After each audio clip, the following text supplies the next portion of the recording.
We'll begin now with chapter 1 of the book of Numbers.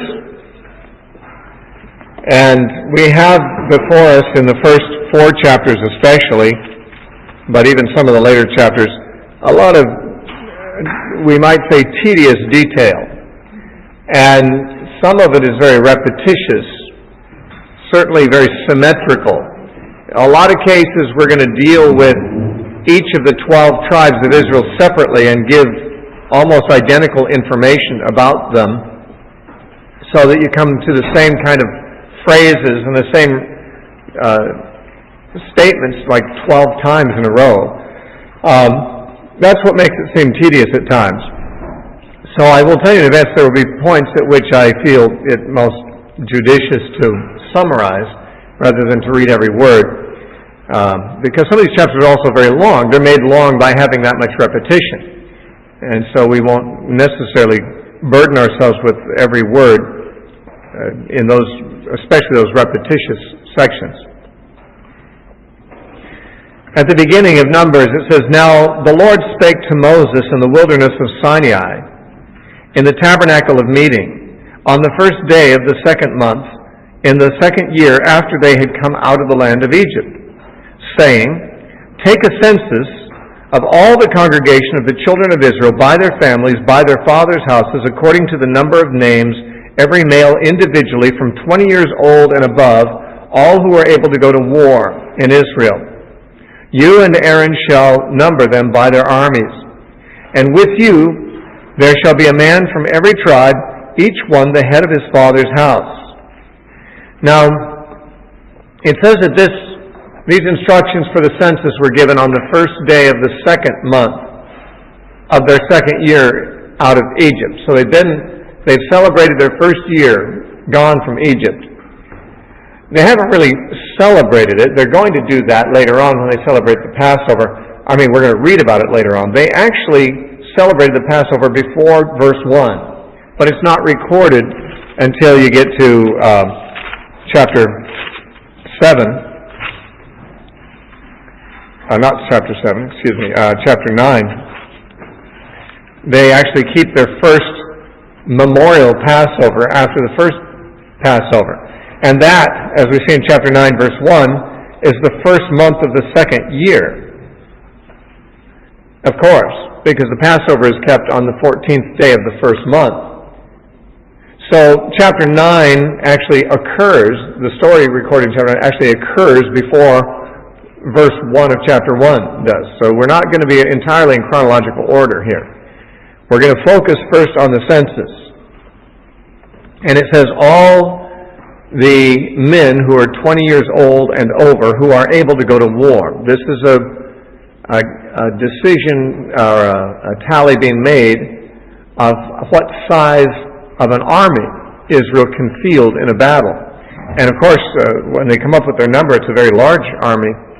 And he says, for taking this census, there'd be one man from each tribe that would be appointed to help Moses gather the information. Moses is not going to have to go out and, knock on doors and take the census himself. He's got one person for each tribe overseeing probably a team of census takers. And it says in verse 5, "These are the names of the men who shall stand with you. From Reuben, Eliezer, the son of Shadur. From Simeon, Shalumiel, the son of Jerushadai. From Judah, Nahshon, the son of Amminadab. From Issachar, Nathaniel, the son of Zuar. From Zebulun, Eliab, the son of Helon. From the sons of Joseph, from Ephraim, Elishama, the son of Ammihud. From Manasseh, Gamaliel, the son of Pedahzur. From Benjamin, Abidan, the son of Gideoni. From Dan, Ahiezer, the son of Ammishaddai. From Asher, Pagiel, the son of Ochran. From Gad, Elasaphath, the son of Duel. From Naphtali, Ahira, the son of Enan. These were chosen from the congregation, leaders of their fathers' tribes, heads of the divisions of Israel." Now, it's not really told on what basis these individuals were selected. Perhaps each tribe elected some man to be their main representative. This man would help Moses to gather the census data, but the same men would be important men later on too, in some of the other activities that are given. The names of these men are also mentioned in some of the activities of the tribes. They represented the tribes. Interestingly, it's not the same 12 who represented the tribes when they went into the land to spy out the land. That was a different 12 guys, one from each tribe. But these 12 are significant in these early chapters. They have a number of functions besides just the census taking. It says in verse 17, "Then Moses and Aaron took these men who had been mentioned by name, and they assembled all the congregation together on the first day of the second month, and they recited their ancestry by families, by their fathers' houses, according to the number of names, from 20 years old and above, each one individually. As the Lord commanded Moses, so he numbered them in the wilderness of Sinai." So, this large number of people could easily have just become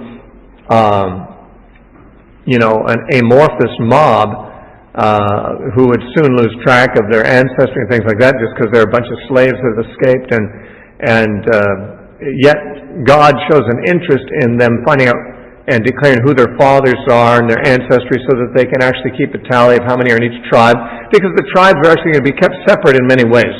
When they encamp, they're going to have special areas around the tabernacle that each tribe will camp in, and so they're going to keep them separate rather than have them all mixed together as just a big mass of people from a variety of different tribes that would soon lose their tribal identity.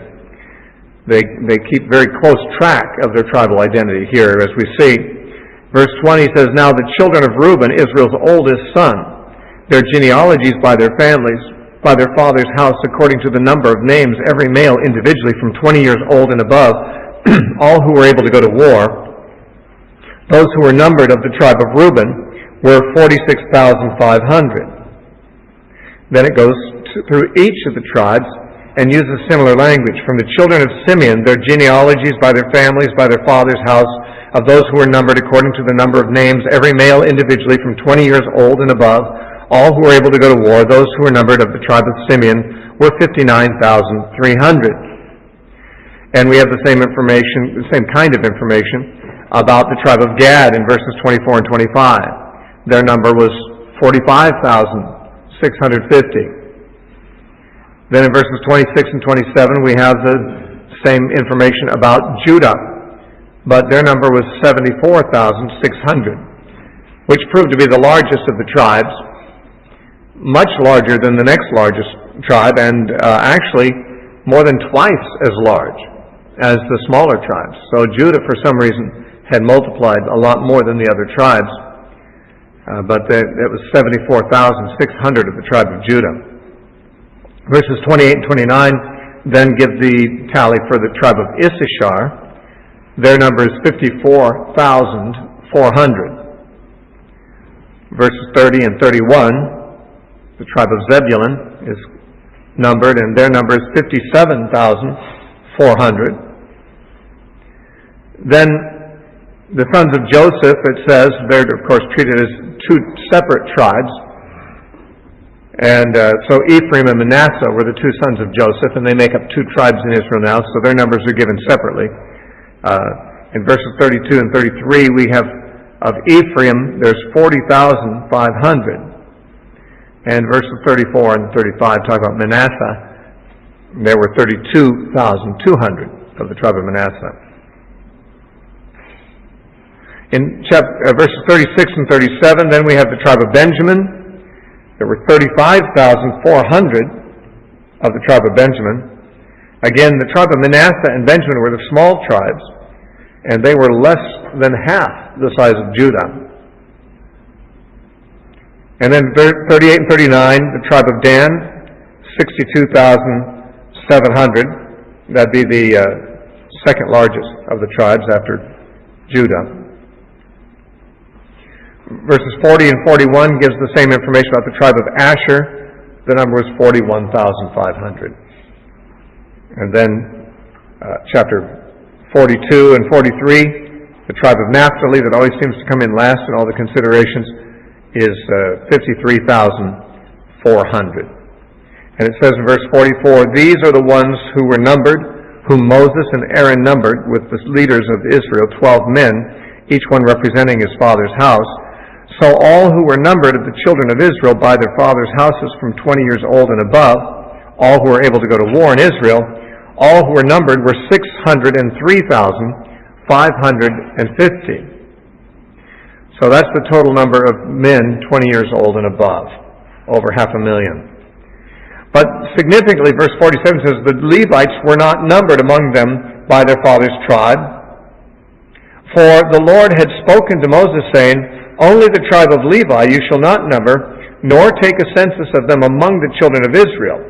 But you shall appoint the Levites over the tabernacle of the testimony, over all its furnishings, over all of its things that belong to it. They shall carry the tabernacle and all its furnishings, and they shall attend to it and camp around the tabernacle. And when the tabernacle is to go forward, the Levites shall take it down. And when the tabernacle is to be set up, the Levites shall set it up. The outsider who comes near, that is the non-Levite, shall be put to death. The children of Israel shall pitch their tents, everyone by his own camp, everyone by his own standard, according to their armies. That location for each camp is given in the next chapter. But the Levites shall camp around the tabernacle of the testimony, that there may be no wrath on the congregation of the children of Israel, and that the Levites may keep charge of the tabernacle of the testimony. Thus the children of Israel did, according to all that the Lord commanded Moses, so they did.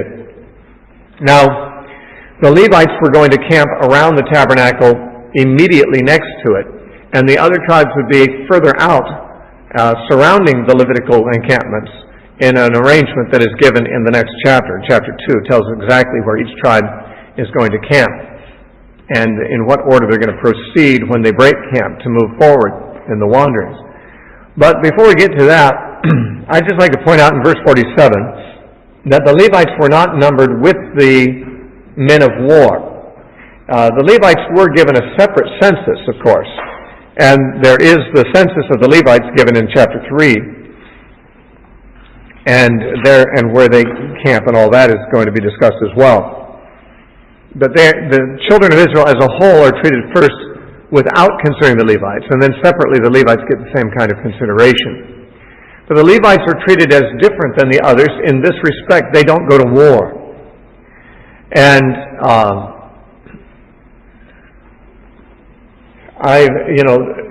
Christians in the early days of the Christian movement didn't go to war either.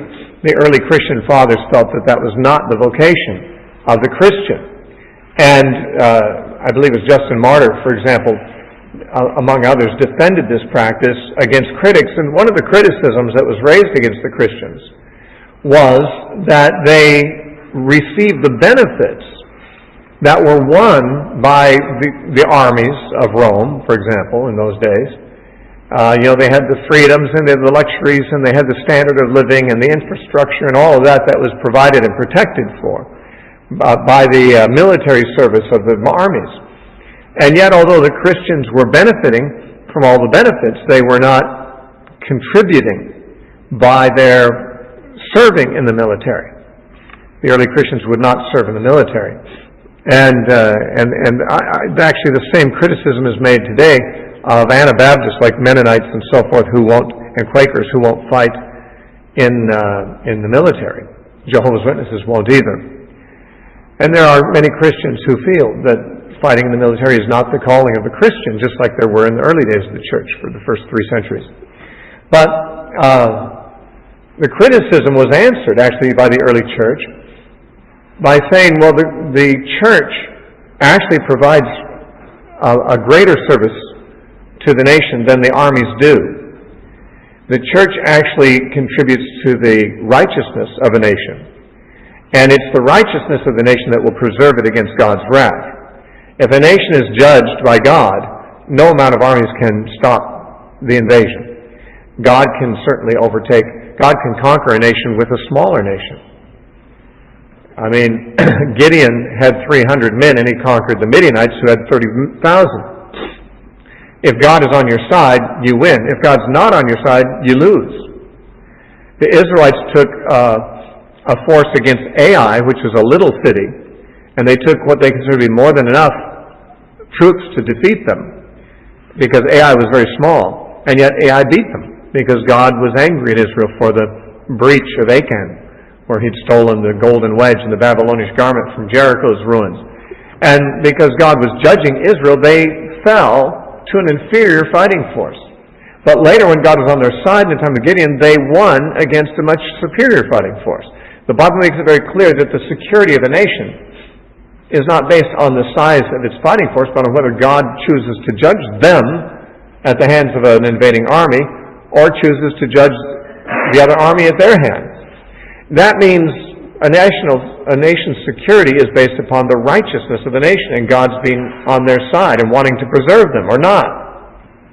And so the early Christians believed that the influence of the church through preaching the gospel, through intercessory prayer, basically what the Bible would refer to as our spiritual warfare. We conduct a spiritual warfare on behalf of society that elevates, when we do it right, it elevates society's morals and spiritual level so that it does benefit to the nation in more than one way. One, it makes it a better place to be, and secondly, it makes God less likely to want to judge it by invaders. And so the Christians who did not participate in war in the early days of the church argued that they were actually as deserving as anybody else of the benefits of civilization, because they did protect civilization in a way that the armies could not. And with God in the picture, of course, as the one who raises up or brings down nations, certainly the influence of the church has much more say than that of the military in whether a nation survives long term or not. And we see that the Levites didn't go out and fight in the battles. They weren't men of war. They were men of spiritual service. They provided religious service. They were there to make atonement for the people. They were there to teach the law to the people. They were like the church in society, really. The church is like the Levites in the society, a kingdom of priests. And the priests and the Levites just didn't go to war. That wasn't what they did. But they still benefited from the fruits of the military labors. They still benefited from all those things. But in many ways, the Levites were more central than the armies were to the success of the missions. Because if the Levites did their job rightly, the nation would be a law-keeping nation and have God on their side, and would be a secure nation. Righteousness exalts a nation, the Bible says, but sin is reproach to any people. And when a man's ways please the Lord, he makes even his enemies to be at peace with him. These are statements of the Proverbs. So the Levites, they didn't fight in war. Now that doesn't mean they never did any killing. Phinehas, one of the priests, actually stopped a plague at Baal Peor, because he threw a javelin through an Israelite and a Midianite woman who were involved in idolatrous sex, and that was what had brought that, and the similar behavior by many Israelites is what had brought a plague on Israel. And Phinehas, actually, in his zeal for God, actually put an end to that with his own violent intervention. And so I wouldn't argue that the priests never did any killing. But they did not go out and fight in the nation's wars. They didn't go out and fight against the enemies. There was a different vocation they had. It's not like the priests were against war. They weren't pacifists. The priests were not pacifists. They just had a different calling. They offered a different service to the nation, a more important service in many respects than that of the army. So there's not serving in the army was not somehow, copping out and not pulling their share of the weight, as some people have accused Christians who didn't go to war.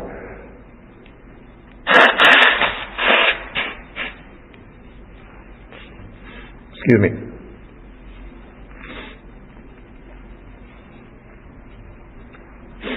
So we see the Levites excluded from this particular census, but they are mentioned, and in the latter part of chapter 1 it mentions their special encampment arrangements, which we're going to look at in the following chapters. Excuse me.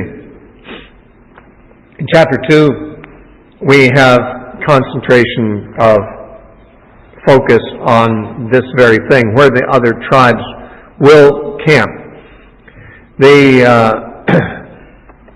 I tried to get a diagram off the internet so I could project one up there of this. It's very simple. If you could just picture the tabernacle as a rectangular structure, of course, the courtyard, and then around it we're going to have the Levites camped on 3 sides, on the north and the west and the south side, near the tabernacle. There were 3 families of Aaron's offspring, of Levites, the Gershonites, Kohathites, and the Merarites, and these each had their own assigned position around the tabernacle.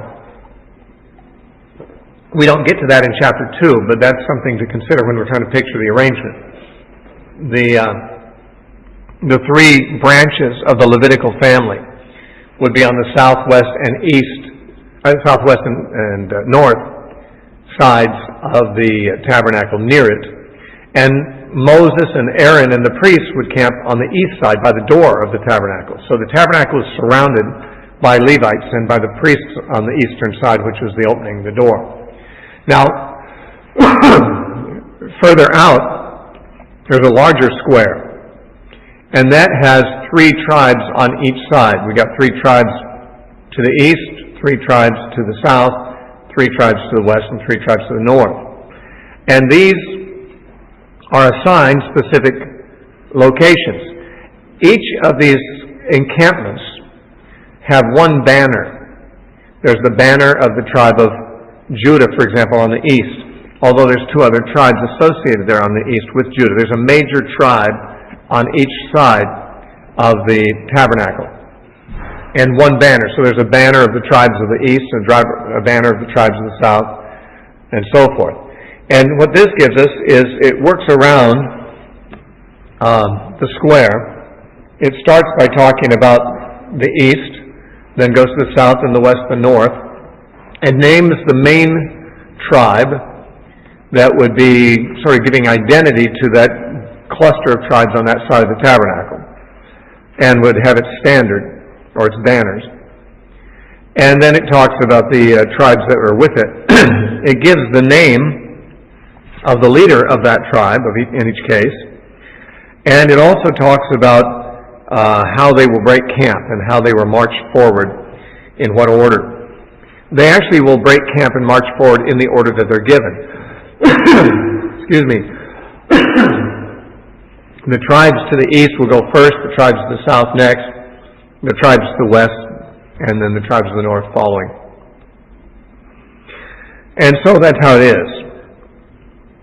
The Lord spoke to Moses and Aaron, saying, "Every one of the children of Israel shall camp by his own standard, beside the emblems of his father's house. They shall camp some distance from the tabernacle of meeting." The reason is they be some distance from it is because it's sacred ground, and the Levites will camp between the tabernacle and these other tribes. On the east side, toward the rising of the sun, those of the standard of the forces with Judah shall camp according to their armies, and Nahshon, the son of Amminadab, shall be their leader of the children of Judah. And his army was 174,600, as we saw earlier. The numbers are given of each tribe, but we already got them in the previous chapter. Same numbers. Those who camp next to him, also on the east side, shall be the tribe of Issachar, and Nethaneel, the son of Zuar, shall be the leader of the children of Issachar, and his army was numbered 54,400. Now, of this information for each tribe, there's part of it that's not new. The name of the leader of the tribe is the same as those given in chapter 1, and the number of the armies of each tribe is the same as those given in chapter 1, which means, of course, we don't probably need to repeat all of that, but the main information that's new is telling how these tribes are associated around the tabernacle when they camp, and in what order they break camp to march forward. And so we see in verse 7, Then shall come the tribe of Zebulun. Now he's also on the east. The tribe of Zebulun, yeah, here's a picture of it here. A lot of you, you can't really see it probably, but you can certainly get a study Bible or something that will show this. They almost all have diagrams of it. I can see that Amalia has a Bible open that's got one there. That's it, isn't it?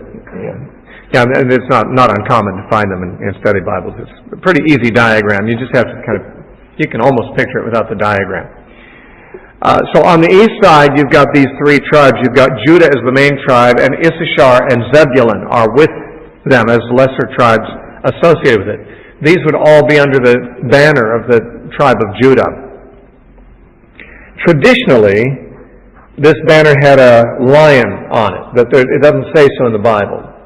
But the Jews have a tradition that the tribe of Judah, its banner had a lion's head on it, and which we know that the word lion and Judah are associated in a couple other places in the Bible, in the blessings that Jacob uttered over his 12 sons in the 49th chapter of Genesis. He says, Judah is a lion's whelp. He likens him to a young lion. And obviously in the book of Revelation, Jesus in chapter 5 is called the Lion of the tribe of Judah. So the idea of Judah being associated with a lion may also have been reinforced by there being a lion on the banner, the standard carried by the tribe of Judah, and around which these three tribes rallied and camped. And then verse 10 says, on the south side shall be the standard of the forces of Reuben. Now Reuben would be the main tribe on the south. According to their armies, and the leader of the children of Reuben shall be Elizur, the son of Shadur, and his army was numbered at 46,500. Again, that information is repeated. Those who camp next him, verse 12, shall be the tribe of Simeon, with similar information. The leader of the tribe and the number are the same as in chapter 1. Verse 14, then shall come the tribe of Gad. Now, the tribe of Reuben then was flanked by Simeon and Gad, and these were on the south side. They would be the second to break camp. It says in verse 9, I guess I didn't read verse 9, about those on the east. It says, all who are numbered, according to their armies of the forces of Judah, 186,400. These shall break camp first. The 186,400 is the number of all three tribes on the east. So that's the size of the total army of three tribes on the eastern side. And that's what we get on each of these cases. So on the south then we have Reuben is the main tribe, and Simeon and Gad associated. And it says in verse 16, all who were numbered according to their armies of the forces of Reuben, 150,450. And they shall be the second to break camp. So there's a slightly smaller force on the south than on the east. About 186,000 and a half on the east, about 151,000 and a half on the south. And they are the second to break camp when the march begins. And then, before we read about the tribes on the west and the north, we come to the tabernacle itself. And the reason it's mentioned next is, although geographically it's not the most logical one to talk about next, but it is the next one that would, when the nation travels, after the tribes on the east and the south have moved forward, the tabernacle then moves in the middle, and then the tribes on the west and the north follow behind. So the tabernacle and its stuff are traveling in the middle of the march rather than in the front. Now there's some indication in some places that the ark may have been at the front leading the procession. That was certainly true when they crossed the Red Sea. That may be true in their marching through the wilderness. If the ark is carried ahead, it's not 100% clear because the tabernacle and its things were mostly in the middle of the advancing troops. Verse 17 says, then the tabernacle of the meeting shall move out with the camp of the Levites in the middle of the camps as they camp, so they shall move out, everyone in his place by their standards. Now on the west side, verse 18, shall be the standard of the forces of Ephraim, according to their armies. And the leader of the children of Ephraim shall be Elishama, the son of Ahimud, and his army was numbered 40,500. Now next to him was Manasseh, and in verse 22, then shall come the tribe of Benjamin. So Ephraim is a rather large tribe, not as large as some, but it has two very small tribes with it. Benjamin and Manasseh are the really small tribes. And these are the ones that camp on the west side of the tabernacle. And it says in verse 24, all who were numbered according to their armies of the forces of Ephraim, 108,100. They shall be the third to break camp. Then it says the standard of the forces with Dan. Dan's the main tribe to the north. Shall be on the north side according to their armies, and the leader of the children of Dan shall be Ahiezer, the son of Ammishaddai. And his army was numbered at 62,700.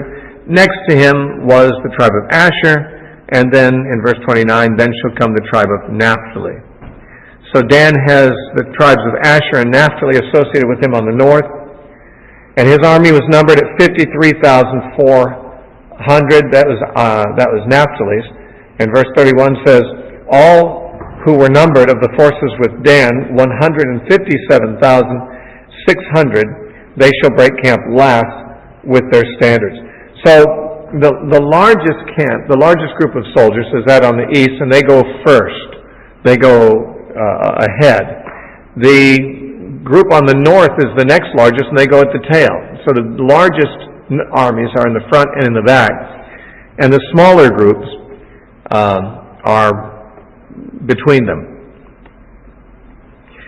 Now, as far as these standards go, like I say, traditionally, the Jews believed that the standard of the tribe of Judah had a lion on it. The group of tribes to the south of the tabernacle were with Reuben, and traditionally a man's head, a human head, was the emblem on Reuben's standard. To the west were those tribes that were with Ephraim, and traditionally an ox was the figure on the standard of Ephraim. And then the tribe of Dan to the north traditionally was thought to have an eagle on it. So you've got, if you work from the east around the south to the west to the north, around a sort of a clockwise around the tabernacle, the standards of these tribes would have respectively a lion, a man, an ox, and an eagle upon them. Now, I don't know where the Jews got that tradition. It's possible that that was true and it was preserved from those days, that the Jews simply remembered that. It's suspiciously similar to the description of the cherubim in Ezekiel, which each had four faces. Each cherub had four faces, one of a lion, one of a man, one of an ox, and one of an eagle. And even in the book of Revelation, the four living creatures, one has the face of a lion, one the face of a man, one the face of an ox, one the face of an eagle. So these four faces are definitely confirmed as being joined in the cherubim in Ezekiel chapter 1 and Ezekiel chapter 10, and also in the four living creatures in the book of Revelation in chapter 4. But we don't know for sure if those same four faces were on these standards. It's possible that they were, but it's also possible that the Jews, working backward from Ezekiel, decided that they wanted to think of the standards as having those four faces. It's not clear. What is the meaning of those four? I think I mentioned on one occasion when we were talking to the cherubim that the Jewish rabbis have a saying that the lion is the chief of the wild beasts, and that the ox is the chief of the domestic beasts. The eagle is the chief of the birds, and man is the chief of all. And so that's the significance they made of those four faces. Though the Bible doesn't make that connection, it may be the best way to understand it. After all, the rabbis do spend their time thinking about these things. they sometimes might come up with intelligent and correct interpretations of things that the Bible does not spell out. Verse 32 says, "These are the ones who were numbered of the children of Israel by their fathers' houses. All who were numbered according to their armies of the forces were 603,550. But the Levites were not numbered among the children of Israel, just as the Lord commanded Moses. Thus the children of Israel did according to all that the Lord commanded Moses. So they camped by their standards, and so they broke camp, each one by his family, according to their fathers' houses." Okay, now we've talked about the tribes apart from the Levites, and the Levites are, in both cases of chapters 1 and 2, specifically mentioned as being kept separate. But now, the next two chapters deal with the Levites and the priests. So we're going to have their census, and we're also going to have their duties delineated by the different branches of the Levitical tribe.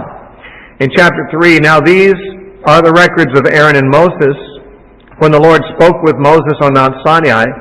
And these are the names of the sons of Aaron, Nadab the firstborn, and Abihu, Eleazar, and Ithamar. These are the names of the sons of Aaron, the anointed priests, whom he consecrated to minister as priests. Nadab and Abihu had died before the Lord when they offered profane fire before the Lord in the wilderness of Sinai, and they had no children. So Eleazar and Ithamar ministered as priests under the oversight of Aaron their father. And the Lord spoke to Moses, saying, Bring the tribe of Levi near, and present them before Aaron the priest, that they may serve him. And they shall attend to his needs and the needs of the whole congregation before the tabernacle of meeting, to do the work of the tabernacle. Also they shall attend to all the furnishings of the tabernacle of meeting, and to the needs of the children of Israel, to do the work of the tabernacle. And you shall give the Levites to Aaron and his sons. They are given entirely to him from among the children of Israel. So you shall appoint Aaron and his sons, and they shall attend to their priesthood. But the outsider who comes near shall be put to death. Excuse me. So Aaron has like 22,000 servants in the Levites. And that's a good thing too, because he's got hundreds of thousands of Israelites to serve in the offering of sacrifices. And he only has 2 sons who are priests. There's only 3 priests at this point. There were 5 the day the tabernacle opened, but 2 were killed right off, and so now there's only 3 left. And that's still going to be a lot of work for 3, even with all the Levites, but the Levites are able to do some of the heavy lifting and most of the menial labor that would be associated with the work of the tabernacle. The priests don't have to do all that themselves. Verse 11, Then the Lord spoke to Moses, saying, Now behold, I myself have taken the Levites from among the children of Israel, instead of every firstborn who opens the womb among the children of Israel. Therefore the Levites shall be mine. Now, this transaction is really described later on after verse 40, but by way of anticipation, it's pointing out that the Levites are going to be especially God's people, and the reason is because he's going to take them in place of the firstborn. We'll explain how that works before we're done here. Because all the firstborn are mine, on the day that I struck all the firstborn of the land of Egypt, I sanctified to myself all the firstborn in Israel, both man and beast, and they shall be mine. I am the Lord. Then the Lord spoke to Moses in the wilderness of Sinai, saying, Number the children of Levi by their fathers' houses, by their families. You shall number every male from a month old and above. Okay, not from 20 years old and above, because we're not looking for people who can fight in wars. We're looking just for the total population. Why from a month old? Why not as many as were alive even under a month old? Maybe because of infant mortality rates. There might have been a lot of children who died before the first month, and you didn't want to count on them. You didn't want to figure on them being in the number. If the child had lived a month, perhaps it was seen to be more likely to be viable and would probably be able to be included in the census for some time to come. So it's a larger sampling of this tribe than of the others. It includes those who are under 20 years old, which the other census did not. So Moses numbered them according to the word of the Lord as he was commanded. These were the sons of Levi by their names: Gershon, Kohath, and Merari. Now these men, of course, were long dead, but they were the three sons of Levi, and therefore the Levitical tribe divided into these three clans or families: the family of the Gershonites and the Kohathites and the Merarites. And these are the names of the sons of Gershon by their families: Libni and Shimei. And the sons of Kohath by their families: Amram, Izhar, Hebron, and Uzziel. And the sons of Merari by their families: Mali and Mushi. And these are the families of the Levites by their fathers' houses. I just note that in verse 19 the sons of Kohath included Amram, and Amram was the father of Moses and Aaron. So Aaron and Moses and the priesthood were of the Kohathite branch of the family.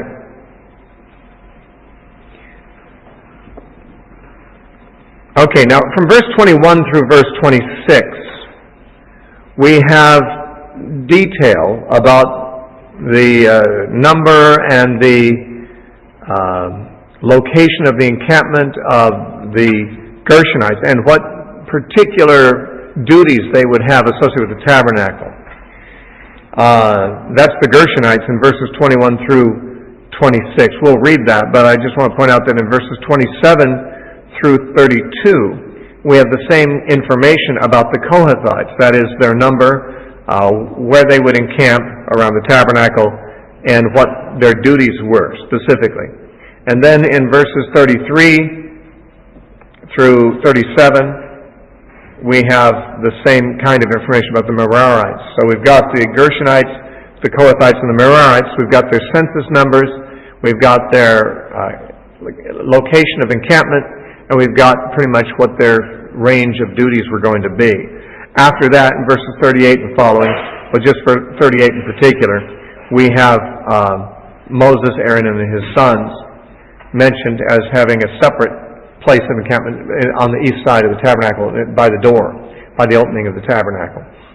So here's how it looks. Verse 21, from Gershon came the family of the Libnites and the family of the Shimites. These were the families of the Gershonites. Those who were numbered according to the number of all the males from a month old and above, of those who were numbered, there were 7,500. The families of the Gershonites were to camp behind the tabernacle westward. The leader of the father's house of the Gershonites was Eliasaph, the son of Lael. The duties of the children of Gershon in the tabernacle of the meeting included the tabernacle, the tent with its coverings, the screen for the door of the tabernacle of meeting, the screen for the door of the court, the hangings of the court which are around the tabernacle of the altar, and their cords according to the work related to them. So the Gershonites were in charge essentially of all the outer coverings for the most part. The tent, the tarps and the coverings and the cloth hangings. They took care of the cloth and the fabric parts of the tabernacle. And what that means is that when it came time to break it down and set it up, that was their responsibility. They'd have to fold those things up and put them on carts and haul them and put them on at the proper time. And then, so verse 27, from Kohath came the family of the Amramites, the family of the Isharites, and the family of the Hebronites, and the family of the Uzzielites. These were the families of the Kohathites. According to the number of all the males from a month old and above, there were 8,600 keeping charge of the sanctuary. The families of the children of Kohath were to camp on the south side of the tabernacle. So they were camping between the tabernacle and the tribe of Reuben. Reuben was also on the south side, and his associate tribes. The leader of the father's house of the families of the Kohathites was Elizaphan, the son of Uzziel. Their duty included the ark, the table, the lampstand, the altars, the utensils, the sanctuary, utensils of the sanctuary with which they ministered, the screen and all the work relating to them. So, in other words, the eternal equipment, the eternal furniture and so forth was what the Kohathites, again, that's the branch of the family that Moses and Aaron were from, and they have perhaps the more privileged, the more sacred part. They have to carry the ark and the other furniture. Now, it mentions the veil, or the screen. It's talking about the veil that concealed the Holy of Holies. The other two screens were carried by the Gershonites, but the veil of the Holy of Holies was used actually to cover the ark while it was being carried. So it was part of the duties of the Kohathites, because they had to carry the ark. And verse 32 says, Eleazar the son of Aaron, one of the two surviving sons of Aaron, the priest, was to be chief over the leaders of the Levites, which kept oversight of those who kept the charge of the sanctuary. Verse 33, Then from Merari came the family of the Mahalites and the family of the Mushites. These were the families of Merari. And those who were numbered according to the number of all the males from a month old and above were 6,200. The leader of their father's houses, house of the families of the Merarites, was Zuriel, the son of Abihail. These were to camp on the north side of the tabernacle. That would be between the tabernacle itself and the tribe of Dan and its associated tribes. And the appointed duty of the children of Merari included the boards of the tabernacle, its bars, its pillars, its sockets, its utensils, all the work relating to them, and the pillars of the court all around with their sockets and their pegs and their cords. So the structural components of the tabernacle. So the Gershonites took care of the coverings, the outer coverings of the tabernacle. The Merarites took care of the structural components, the wood and the solid objects, and then the Kohathites carried the furniture. Verse 38, Moreover, those who were to camp before the tabernacle on the east, the one side that has not been discussed yet, which would be between the tabernacle and the tribe of Judah and its associated tribes, were Moses, Aaron, and his sons, keeping charge of the sanctuary to meet the needs of the children of Israel. But the outsider who came near was to be put to death. So all who were numbered of the Levites, whom Moses and Aaron numbered at the commandment of the Lord by their families, all the males from a month old and above were 22,000. Now here we have one of the few problems in arithmetic in the book of Numbers, because mostly all the numbers add up as they are given in their totals. Here we have a slight discrepancy, because we have of the Gershonites 7,500, of the Kohathites 8,600, and of the Merarites 6,200. And if you add that all up, it comes to 22,300. But the total is given as 22,000 even. Now one might argue, well, this is just a round number, this is just rounding it off to the nearest 1,000. Well, it would, of course, work that way, except that's not what the book of Numbers usually does. It does round things off to the nearest 100 in all likelihood. I mean, when you look at it, to say there were 7,500 of one group and 8,600 of another and 6,200 of the other, and no tens or ones, it does seem like they are rounding off the numbers of each of the groups to the nearest 100. But it's not common for them to round off to the nearest 1,000, as would be the case if 22,300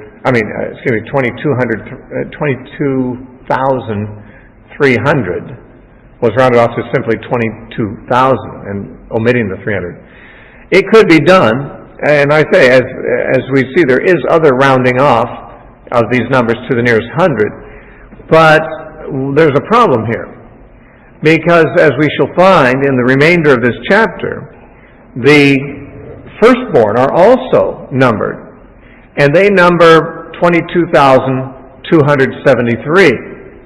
And there's an issue here, because God's going to trade the firstborn for the Levites.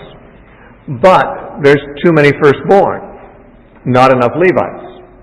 The Levites number 22,000. The firstborn number 22,273. And therefore redemption money has to be paid for the extra 273 firstborn to even it out.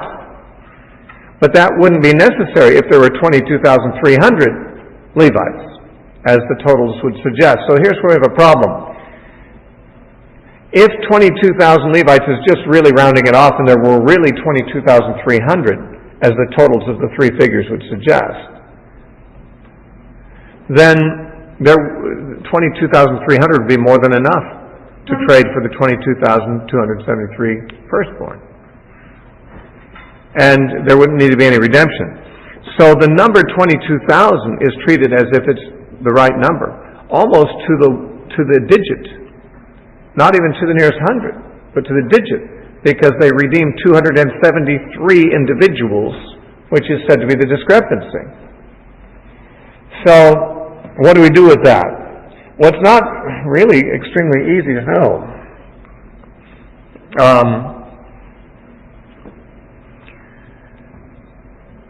There are several solutions that have been suggested.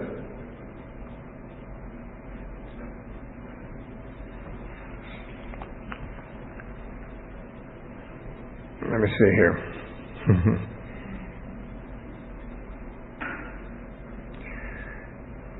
Of course, one suggestion is that the total's a round number. I already suggested that doesn't really work. Another possibility is that in some of the texts, the Kohathites don't number 86,000, that is 8,600, but they number 8,300. Now, whether those texts have made that correction to solve the mathematical problem, or whether they give the original figure, is something we may never know. But some manuscripts have the Kohathites at 8,300 instead of 8,600. That would solve the problem. If it was 8,300 Kohathites, then we'd have exactly 22,000 Levites, and that'd be good. The Talmud gives this solution. They say that 300 of the Levites were firstborn, and they already belonged to the Lord, so they couldn't be redeemed, or they couldn't be figured in, or something like that. I don't know how that really works. That's a rather complex way of thinking about things. I tried to think about that till my brain hurt, and how that would impact things.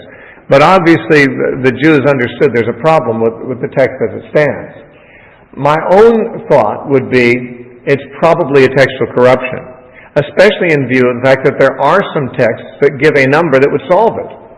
Now, whether those texts that give that number were somebody's ingenious way of trying to solve the problem that really existed in the original, or whether the solution really is a reflection of what the original said, and that our manuscripts have carried down the wrong number of Kohathites, I can't say. We don't know. We don't have the original manuscripts. One thing we can say is this. It does not seem likely at all that Moses failed to do his math properly. I mean, it's not rocket science to add up 7,500, 8,600, and 6,200. You can easily figure out that that's not exactly 22,000. You're missing 300. And with all the calculations, all the addition in the book of Numbers of much more complex figures than these, and getting them right, we know that addition was something they knew how to do back then. And therefore, to suggest that somehow Moses failed to add up these three figures to get the right sum is, to my mind, out of the question. I mean, even if he had done it wrong one time, certainly the mistake would have been discovered before they went to the trouble of redeeming all the 273 firstborn. They would have, it's obvious that one of the numbers that makes up the sum of 22,000 Levites must have been different. And so I'm going to probably go with the fact that we at least have some manuscripts that say that there were 8,300 Kohathites rather than 8,600, and that would solve the problem. I mean, really, we only have a couple of possibilities. One is that Moses just flubbed up the addition.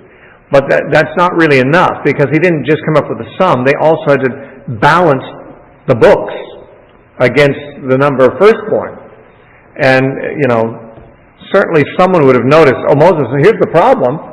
We didn't add this up right. There's only 3 numbers here to add up. We're going to find later on when the offerings of the 12 tribes are brought, there's very complex numbers, and they're all added up just quite correctly. These 3 numbers, anyone could add up. A child could do it.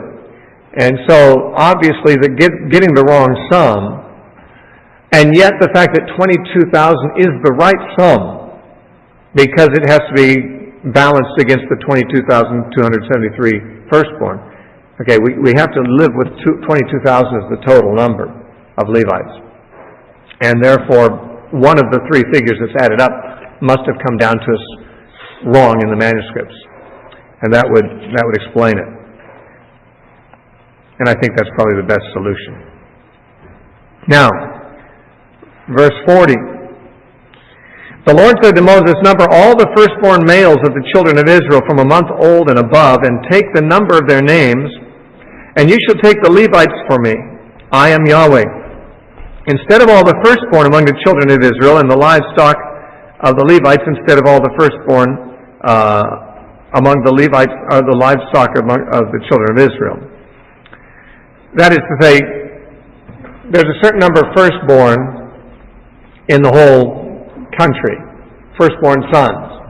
They belong to God, according to God's earlier statements in the 12th chapter and 13th chapter of Exodus. That means the firstborn naturally would have to be serving at the tabernacle. They would have to be full-time ministers. But God says, no, I'm not going to take a child from every family for that. I'll just take one tribe that's about the same number, and I'll trade you. I'll just have one whole tribe that's mine, and you can keep your firstborn at home with you. And so I'm going to trade the Levites for the firstborn, and also the Levites' cattle I'm going to take instead of the firstborn of the cattle of the tribes in general. So Moses numbered all the firstborn among the children of Israel as the Lord commanded him. And all the firstborn males, according to their number of names, from 1 month old and above, of those who were numbered of them were 22,273. Then the Lord spoke to Moses, saying, take the Levites instead of all the firstborn among the children of Israel, and the livestock of the Levites instead of their livestock. The Levites shall be mine. I am the Lord. And for the redemption of the 273 of the firstborn of the children of Israel, who are more than the number of the Levites, you shall take 5 shekels for each one individually. You shall take them in the currency of the shekel of the sanctuary, the shekel of 20 gerahs. And you shall give the money with which the excess number of them is redeemed to Aaron and his sons. So Moses took the redemption money from those who were over and above those who were redeemed by the Levites. From the firstborn of the children of Israel he took the money. 1,365 shekels according to the shekel of the sanctuary. So you could add that up right. 5 times 273 is a much more complex calculation than just adding up 3 simple numbers. And Moses gave their redemption money to Aaron and his sons according to the word of the Lord, and the Lord commanded Moses. Now, as the Lord commanded Moses. We aren't told what the money was used for. It was probably just went into the tabernacle treasury for whatever miscellaneous expenses. But the idea here was this, that you've got a group of people, there's 22,273 people who already belong to God because they're firstborn. They're just born belonging to God. They're His. But He's going to turn them back over to their families, let their families keep them. But you got to buy them from me. I'll take the Levites. Well, there's only 22,000 of them. But I'm giving you back 22,273 firstborn. I'm only getting back 22,000 Levites in exchange. I'm giving you 273 extra guys here. You got to pay me for that. You got to redeem those if they're going to go home to their parents instead of work at the tabernacle. Then someone's going to have to pay redemption money for them, and that's the 5 shekels per head that they were charged. Now this is another classic problem in the book of Numbers, and the main problem is this, that the firstborn were so few. I mentioned this in our introduction. Approximately 22,000 firstborn for a nation that has 600,000 people,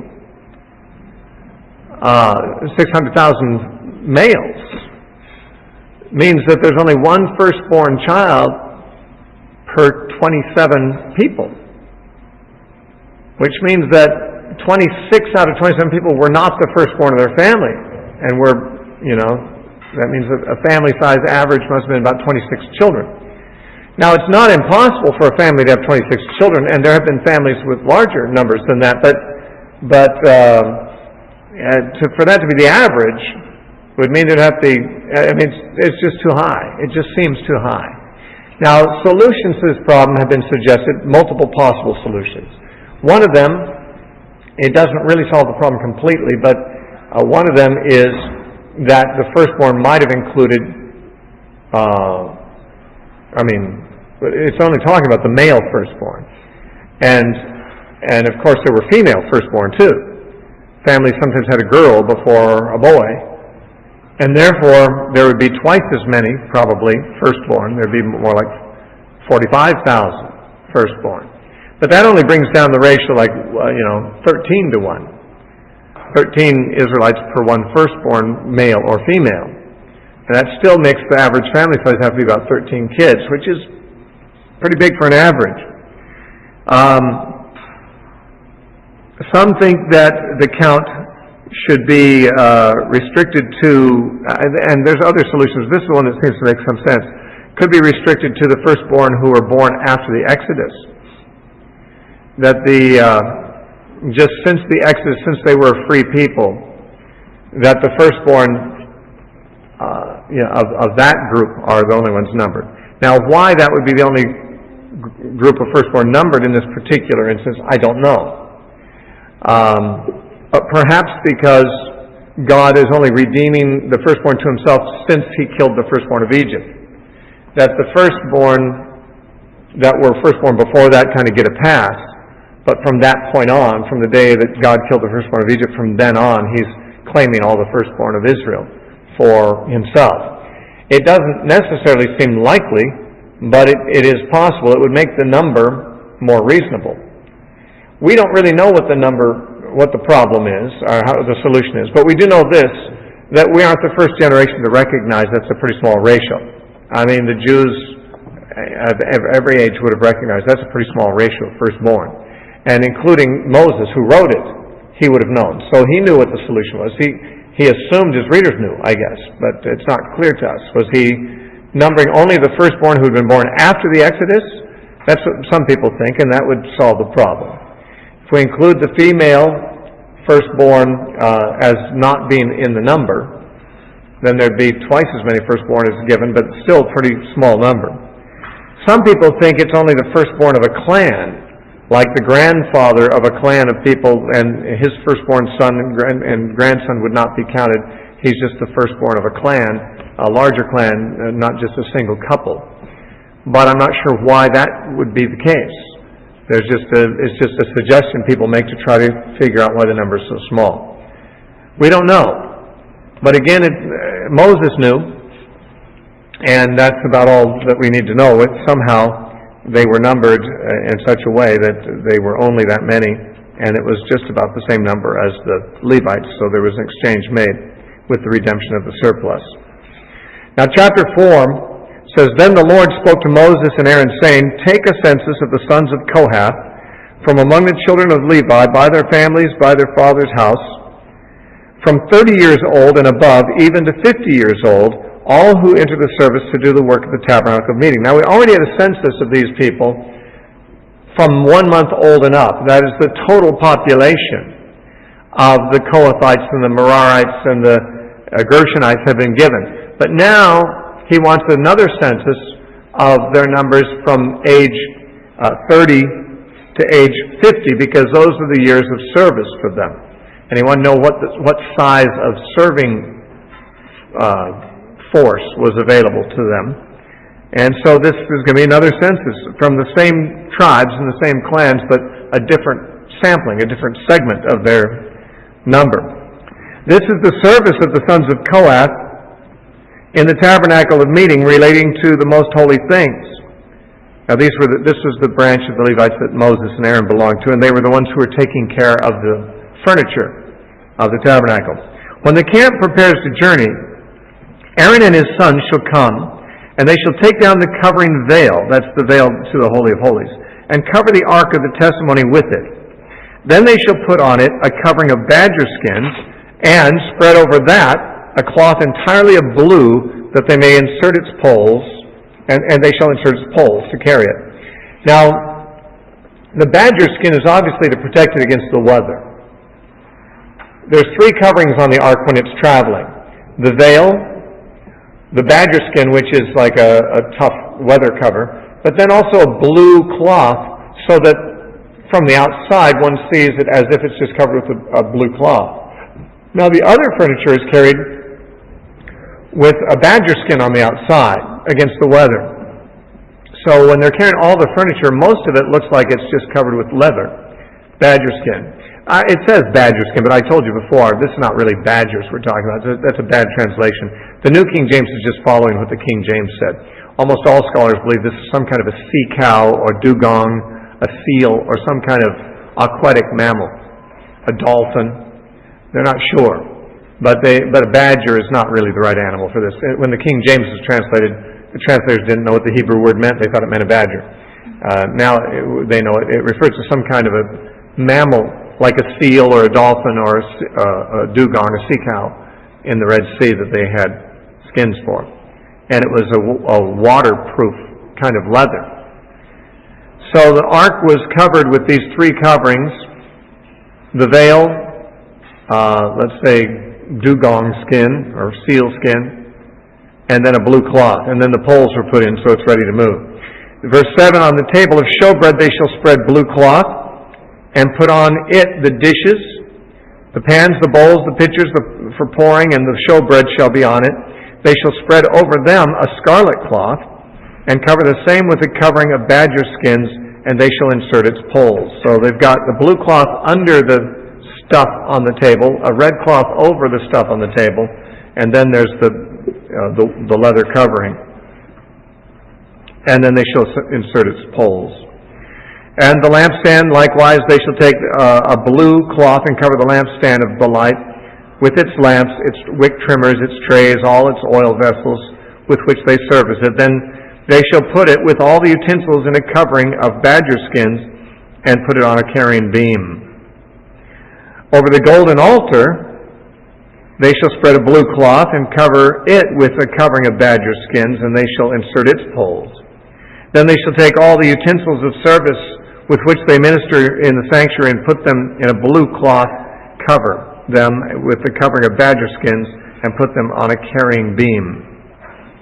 Also they shall take away the ashes from the altar, that'd be the sacrifice altar, the bronze altar, and spread a purple cloth over it, and they shall put on it all its implements with which they minister there, the fire pans, the forks, the shovels, the basins, and all the utensils of the altar, and they shall spread on it a covering of badger skins and insert its poles. So these pieces of furniture, they're gold and they're bronze and so forth. They have them covered with weatherproof coverings just in case there's sandstorms. Probably not going to be rain while they're traveling, but there could be some rain. Sandstorms, wind, the sun damage and so forth. These things be covered, well covered and protected from it. Verse 15, and when Aaron and his sons have finished covering the sanctuary and all the furnishings of the sanctuary, when the camp is set to go, then the sons of Kohath shall come and carry them. But they shall not touch any holy thing, only the poles. See, the sons of Kohath can carry them on their shoulders on these poles, but the priests have to be the ones who put the poles in and who do all the covering. It says, they shall not come near, they shall not touch any holy thing, lest they die. These are the things in the tabernacle of meeting which the sons of Kohath are to carry. The appointed duty of Eleazar, the son of Aaron, the priest, is the oil for the light, the sweet incense, the daily grain offering, the anointing oil, the oversight of all the tabernacle, of all that is in it, and the sanctuary and its furnishings. So this one son of Aaron, Eleazar, is in charge of watching over what the Kohathites are doing. They're making sure they're doing the right thing, and he also has to make sure that the oil and the incense and so forth are transported properly, which is his charge. Verse 17, then the Lord spoke to Moses and Aaron, saying, do not cut off the tribe of the families of the Kohathites from among the Levites. This means don't let them do something that will get themselves killed. And that means specifically, they are not supposed to touch the furniture, and they're not even supposed to be present looking when it's being covered up. That's for the priests only to see. It says, but do this in regard to them, that they may live and not die when they approach the most holy things. Aaron and his sons shall go in and appoint each of them to his service and his task, but they shall not go in to watch while the holy things are being covered, lest they die. So the Kohathites have the privilege of carrying them, but they can't even look at them until they're covered up. Then we have the sons of Gershon, and once again, same kind of thing. Then the Lord spoke to Moses, saying, also take a census of the sons of Gershon, and their families and fathers' houses from 30 years old and above, even to 50 years old. And then it talks about how they shall take down the curtains and all of that, the screen for the door, and how they will transport those. And it says in verse 28, this is the service of the families of the sons of Gershon in the tabernacle of meeting, and their duties shall be under the hand of Ithamar, the son of Aaron the priest. So Eleazar's watching over the Kohathites, Ithamar's watching the Gershonites. And the duties of the sons of Merari, same information. Basically, they carry the pillars and the boards and the hardware of the structural components. And it says that in verse 33, they will also be under the hand of Ithamar, the son of Aaron the priest. So Ithamar is going to supervise the Gershonites and the Merarites. Then we have the census, and we don't need to go into this in detail. It's the rest of the chapter. This is the census of each of those branches of the Levitical family who are between 30 and 50 years old. So it's going to be a smaller number than the total population that we saw earlier. Of the Kohathites, we find in verses 34 through 37, their number is 2,750, or 2,750 Kohathites. The Gershonites, their number is taken verses 38 through 41. There are 2,630 Gershonites. And here we see the numbers are down to the nearest tens. They're more exact, apparently. So 2,630 Gershonites. And then verses 42 through 45, the number of Merarites are 3,200. Verse 46, and all who were numbered of the Levites from Moses, Aaron, and the leaders of Israel numbered by their families, etc. It gives their total number of these three groups. The total levy is 8,580, which one could arrive at by simple mathematics. And so that's, we know the total number of Levites, and we know the total number of Levites of serviceable age. That's what we've covered here. And with that, we come to the end of chapter 4. We'll take our break, and we have a bit of a relief when we come to chapters 5 and 6, because there's more than just numbers there. There's actually some interesting stories or interesting laws there. But then we do get into some more technical stuff in chapter 7. But we get a bit of a break in chapters 5 and 6. So we'll take a break now and come back to that.